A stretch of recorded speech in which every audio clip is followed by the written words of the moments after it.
A metric that can be used to track the performance. Can you make a choice here? The problem is given here. Response time. Very good, beautiful. Because the problem is delay in responding to the queries, whether it is email or... Yes. So it is the response time. So start measuring the response time and try to work on it and reduce the response time. Customer problem will get solved. Customer segment complains about a longer transaction. A metric that can be used to track the performance is Transaction time. very good. So identifying the right metric is important, right? When the customer is worried about transaction, then working on the other metric may not be helpful. You must identify the right metric. Good. And dash comes within the business, and dash is provided by the customer. Voice of business comes within the business. Voice of customer is provided by the customer. Beautiful. Now, customer can be external customer and internal customer. I'm sure you know the difference. And now going to the cost of quality. There are always cost associated in achieving the desired level of quality is called the cost of quality. Right?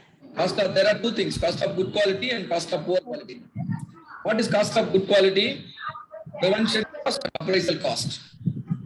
Cost of quality can be divided into internal failure and external failure. Now we will see each and every portion. Cost of good quality. All of you are now attending the training program, Green Belt training program. You are spending a lot. So can you take it one level behind, sir, please? I just couldn't note it down. Yeah. Thank you. So cost of good quality, prevention. Attending the training is a prevention cost. Hope all of you can agree with me. Why do you attend the training program? Because you want to prevent a failure in the future. When you actually do a Six Sigma project in your company, you want to make it a successful one. So you are attending the training, you are equipping yourself. And the cost associated, the fees, your time, your effort, everything is called the cost. Cost is not just money, right? Everything you need to account. So attending the training program is definitely a cost of good quality, and it comes under cost of prevention. Any activity you do in your company to prevent a failure from happening is called cost of prevention. All quality management program, you standardize your product, you standardize your process, you use the QMS software, you do statistical process control, you are training your employees, you review the design, and you do the market survey, you conduct some pilot project, you create SOPs. SOPs means a team is working together and they create all the policy document, SOPs. Standard operating process, sir. Come again? Standard operating procedure. Very good. Yeah, SOP, standard operating procedure. How does the SOP come? Somebody spends time, somebody writes it, and company is paying for it. That is called cost of prevention, right? Yes. What is cost of prevention? This comes under cost of good quality. Cost of appraisal. Like quality checkings, audits. Very good, beautiful. Quality checking. Good.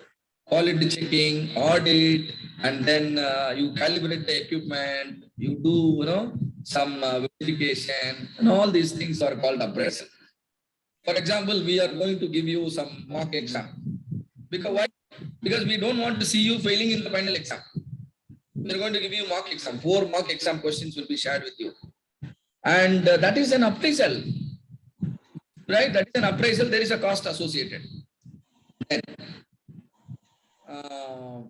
okay, of course. So I think all of you understand the cost of appraisal also.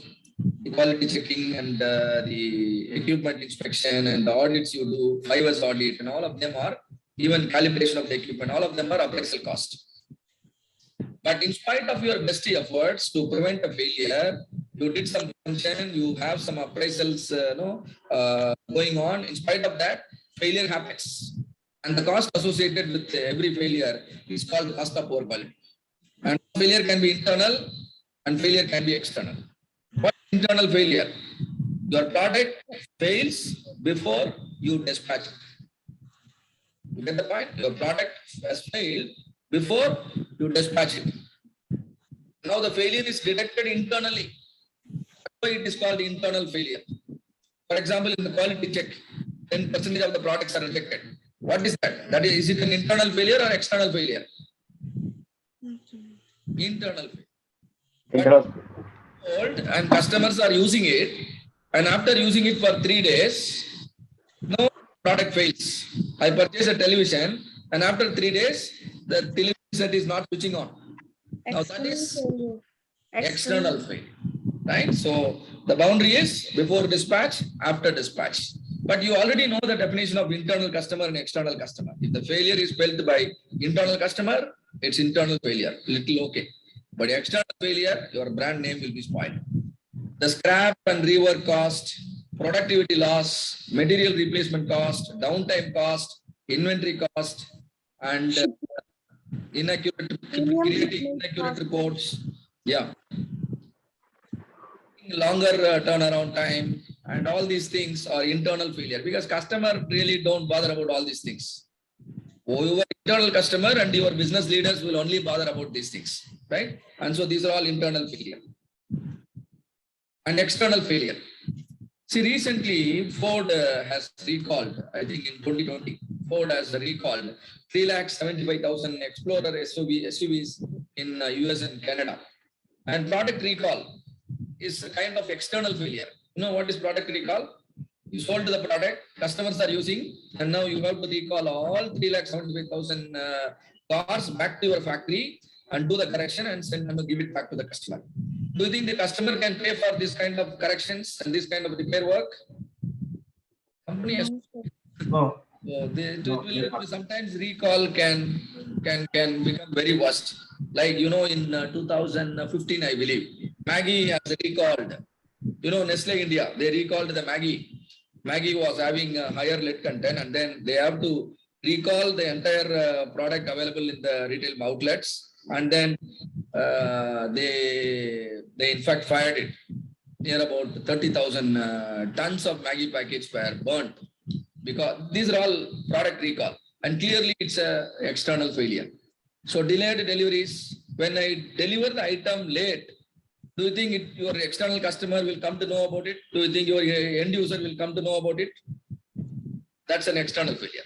Customer claims, product recall, the return cost, regulatory fines, damage and loss of branding with the customer, complaint resolving time, wrong transaction, inaccurate billing, all of them are external failure. Hope all of you understand the difference between in internal failure and external failure, and the major difference between cost of good quality and poor quality. If you spend wisely in good quality, then poor quality can be less. If you are very confused and you don't do spend wisely in good quality, you will lose heavily in the poor quality, and that's the logic. Generally, people believe that. Yes. FTEC means? FT is full-time equivalent, the cost for a full-time employee. Full-time equivalent.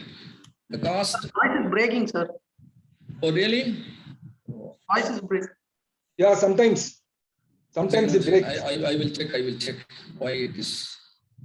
Oh, but I'm on proper net only. Okay, I think it's only relevant. No. Is it okay now? FTE means, sir? FT means full-time equivalent.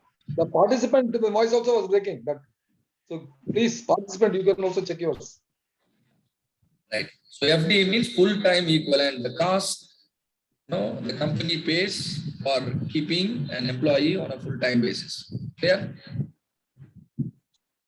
Right. So now, cost of poor quality. Generally, the companies think that cost of poor quality is about 4 to 5% of the sales. This is general opinion. All right. And because they come to this conclusion based on the failures which they can see, they see rejections, they see warranty claims, they physically see the repair work, they see the rework, they see the over testing, they see the over inspection, they see the recall. But do you think only whatever they see are the only failure? There are many failure they fail to see. Am I correct or not? So, if I ask you a question, do you see? Yeah, if I ask a question, are you able to see the iceberg in my slide? Yeah. Yes. Now I ask another question. Do you see the full iceberg or only a small portion of the iceberg? Only You can the able to small see one portion.